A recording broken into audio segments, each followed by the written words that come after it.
اللہ تعالیٰ کا بے قدر کرم ہے کہ اس نے ہمیں اور آپ کو اپنے اور پیارے محبوب کے ذکر کی مہلت دی۔ اللہ تعالیٰ ہم سب کی اس مجلس کو، یہاں حاضری کو اور یہاں ہوئے تمام ذکر خیر کو اپنی بارگاہ میں قبول فرمائے۔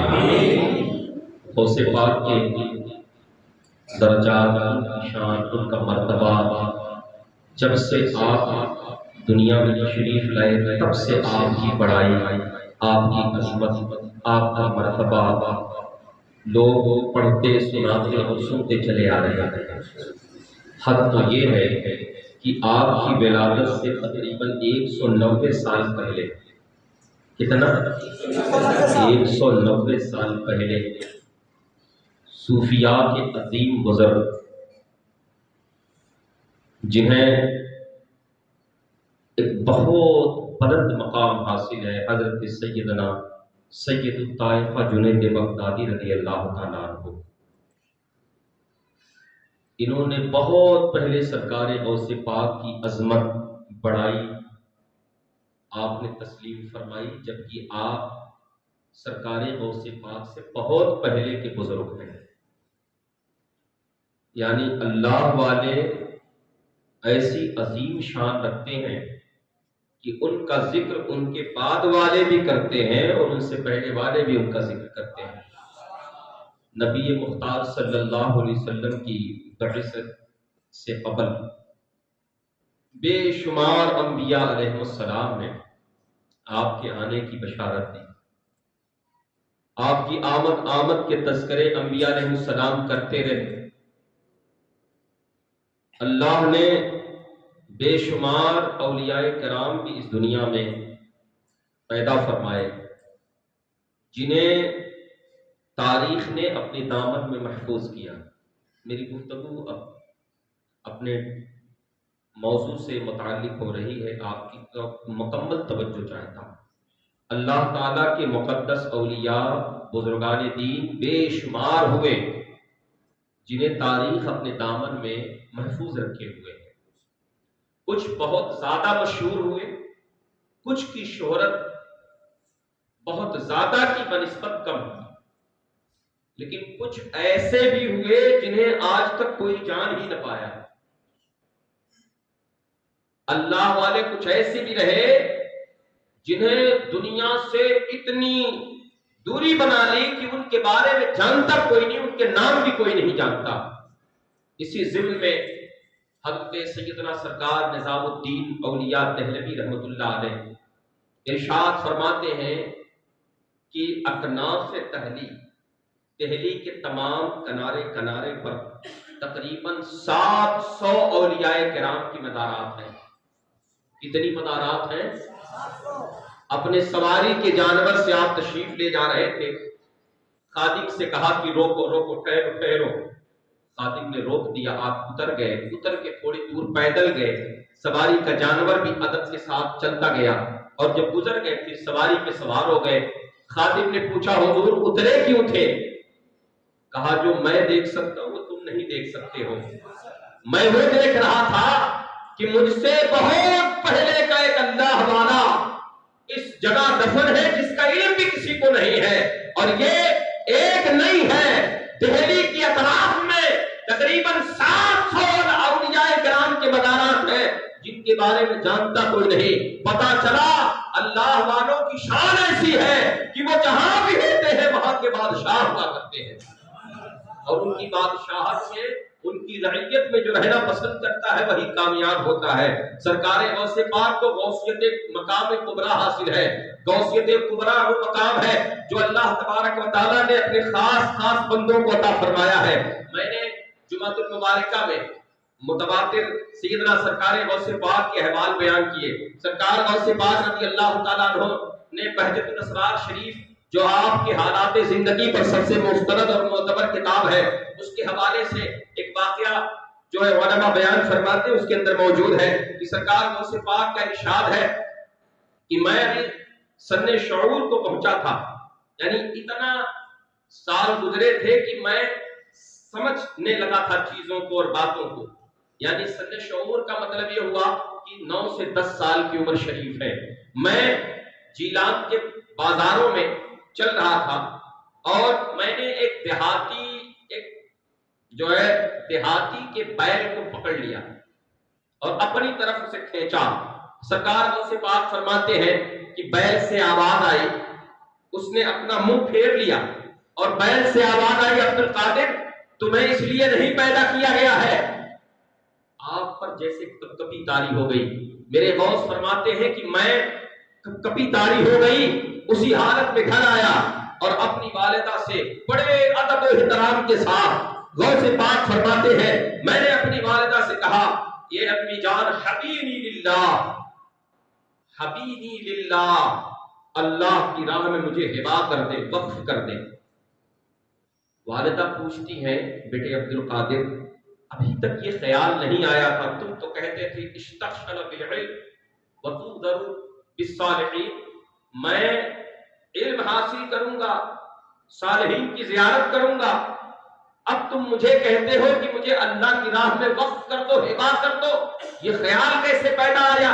حضرکار غوث پاک فرماتے ہیں کہ میرے نگاہ سے تمام حجابات ہٹا دیے گئے تھے اور میں اس سن شعور کے موقع پر بھی ادھر جہاں طواف ہو رہا تھا حج بیت اللہ میں مطاف کو ایسے دیکھ رہا تھا جیسے کہ کوئی اپنے ہتھیلی پر رائی کا دانہ دیکھتا ہو. میرے غوث فرماتے ہیں کہ اسی حالت میں میری والدہ نے مجھ سے 2 عہد لیا. پہلا عہد کیا؟ بیٹا عبد القادر کسی بھی حال میں کچھ بھی ہو جائے مجھ سے وعدہ کرو جھوٹ نہیں بولو گے. میرے غوث پاک کی والدہ کیا وعدہ لیتی ہے؟ جھوٹ نہیں بولو گے, جھوٹ کسی بھی حال میں نہیں بولو گے. اور دوسرا وعدہ یہ ہے کہ میں جاؤ اللہ کے لیے تمہیں اللہ کے حوالے کرتی ہوں, اللہ کی راہ میں تمہیں وقف کرتی ہو, لیکن جب تم چلنے لگو تو پیچھے مڑ کے مت دیکھنا, کیونکہ جب تم چلنے لگو گے تو میری اور تمہاری ملاقات میدان محشر میں ہی ہوگی. اس سے پتا چلا کہ سرکار غوث پاک رضی اللہ تعالیٰ عنہ وہ والدہ اللہ کی راہ میں وقف بھی کر رہی ہے, اپنی شان ولایت کا بھی اظہار کر رہی ہے کہ بیٹے عبد القادر ارے میں تم کو جو رخصت کر رہی ہوں تو یہ آخری ملاقات ہے, اس کے بعد دنیا میں ہمارا تمہارا کوئی ملاقات نہیں لکھا ہے. اس کی بھی خبر سیدہ فاطمہ ام الخیر ثانی رضی اللہ تعالی عنہا دیتی ہوئی نظر آتی ہے. تو پتا چلا سرکار غوث پاک خود مادرزاد ولی, آپ کی والدہ بھی ولیہ, آپ کے والد بھی ولی, جس کا تذکرہ ہم نے جمعۃ المبارکہ میں تفصیل سے کیا تھا. سرکار غوث پاک کو راہ خدا میں وقف کر دیا. آپ کی صدری میں 40 دینار سل دیے کہ ضرورت کے موقع پر انہیں کام میں لانا. آپ کا قافلہ جب علم دین حاصل کرنے کی غرض سے آپ نکلے, اللہ کی راہ میں وقف ہونے کی غرض سے آپ نکلے, آپ کا قافلہ چلتا ہوا ایک ایسے مقام پر پہنچا جہاں ڈاکوؤں نے آپ کے قافلے پر حملہ کر دیا. بڑا مشہور و معروف واقعہ ہے. ڈاکوؤں نے حملہ کیا, سارے قافلے والوں کے مال و اسباب لوٹ لیے گئے. ایک ڈاکو سرکار غوث پاک کی بارگاہ میں آیا, کہا میاں چھوٹے صاحبزادے تمہارے پاس کی کوئی رقم ہے, کچھ مال و دولت ہے؟ آپ نے بلا کسی خوف و خطر کے, بلا کسی ڈر کے اپنی صدری میں سلی ہوئی ان اشرفیوں کی طرف اشارہ کیا اور عرض کیا ہاں میری گدڑی کے سیون کے نیچے 40 اشرفیاں رکھی ہوئی ہیں. وہ ڈاکو حیران رہ گیا اور اس نے سوچا یہ بچہ ہے, یہ مذاق کر رہا ہے. اس نے کہا میاں چھوٹے تمہیں پتا نہیں ہے کہ لوگ, ہم ڈاکو ہیں, لوگ ڈاکوؤں سے اپنا مال و اسباب چھپاتے ہیں, انہیں بتایا نہیں کرتے. میرے غوث عرض کرتے ہیں ارے مجھے پتا ہے تم ڈاکو ہو, مال لوٹتے ہو, لوگوں کے مال چھین لیتے ہو, لیکن میں جھوٹ نہیں بول سکتا ہوں. کس لیے جھوٹ نہیں بول سکتا کہ جب میں اس مبارک سفر پہ نکلا تھا تو میں نے اپنی ماں سے عہد کیا تھا, میری ماں نے وعدہ لیا تھا بیٹے عبد القادر اگر کچھ بھی ہو جائے کسی بھی حال میں زبان پر جھوٹ نہ لانا, تو میں اپنی ماں سے کیا ہوا وعدہ پورا کر رہا ہوں. یہ 40 اشرفیاں کیا ہے, اگر میری جان بھی چلی جائے تو اپنی ماں سے کیا ہوا وعدہ میں کبھی نہ چھوڑوں گا.